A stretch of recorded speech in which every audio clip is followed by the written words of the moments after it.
Welcome to your new landfill. A giant ball of burning gas that we call the sun. With surface temperatures of 5,500 degrees, it could obliterate any type of trash we throw at it. From pesky plastics to nuclear waste. And with everything we're launching into space these days, surely it wouldn't be too hard to send a little trash to the sun. But how much would it cost? What dangers would be involved? And why would it be easier to send a rocket right out of our solar system than it would be to get anything to the sun? This is What If, and here's what would happen if we sent our trash into the sun. Our planet is filling up with garbage.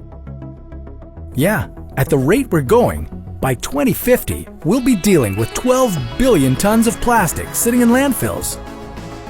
That's 35,000 times the weight of the Empire State Building.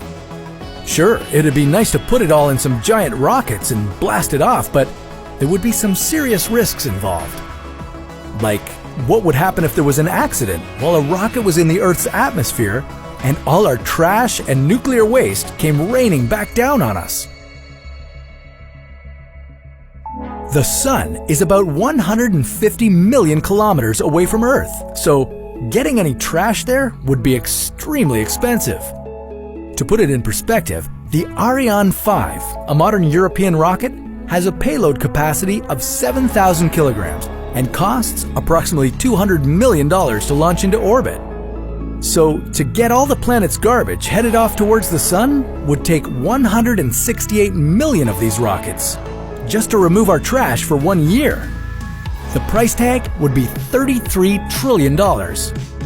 And that's just the cost of getting the rockets into orbit around the Earth.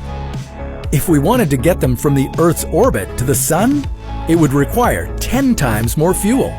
Okay, we get it. It would cost a lot of money, but that's just the beginning of our problems. You see, Earth moves around the sun at 30 kilometers per second, in a direction that's basically always sideways relative to the sun. If you were to launch a rocket from Earth straight towards the sun, it wouldn't lose that sideways speed, and so it would miss its target. The only way we'd be able to get that rocket right into the sun would be if we could cancel out all that sideways motion by slowing down the rocket by 30 kilometers per second. How tricky would that be? Well, put it this way, if we could speed up the rocket by 12 kilometers a second, it would have enough momentum to get out of the solar system. So let's simplify that a bit. To crash into the sun, lose 30 kilometers per second. To get out of our solar system, gain 12 kilometers a second. Getting to the sun takes 3 times the effort. For the sake of efficiency and fuel costs, it's better to go to the outer solar system, where the rocket's speed would be lower. Then use a little booster juice to fire the engines enough that the rocket and its load of waste would fall into the sun.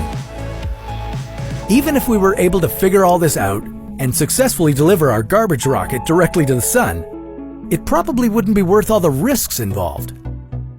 What risks, you ask? Well, for starters, let's say we've got our first rocket all loaded up with a bunch of nuclear waste, and just as it's about to take off, it explodes on the launch pad. Now we've got some fun nuclear fallout to deal with. But maybe we're a little luckier and the rocket launch itself is successful, but it explodes once it's in orbit. The best case scenario here is that we add a ton of debris to the already growing problem of space junk circling the Earth. The worst case scenario is that our exploding rocket, packed with thousands of tons of household trash and spent nuclear fuel, comes crashing back down on us. Either way, it's not good, and this whole operation really doesn't seem worth it. Maybe, instead of looking for these outlandish solutions, we should just, stop producing so much waste. Or we could just say, who cares, and see what happens if we start dumping it in volcanoes. But that's a topic for another What If.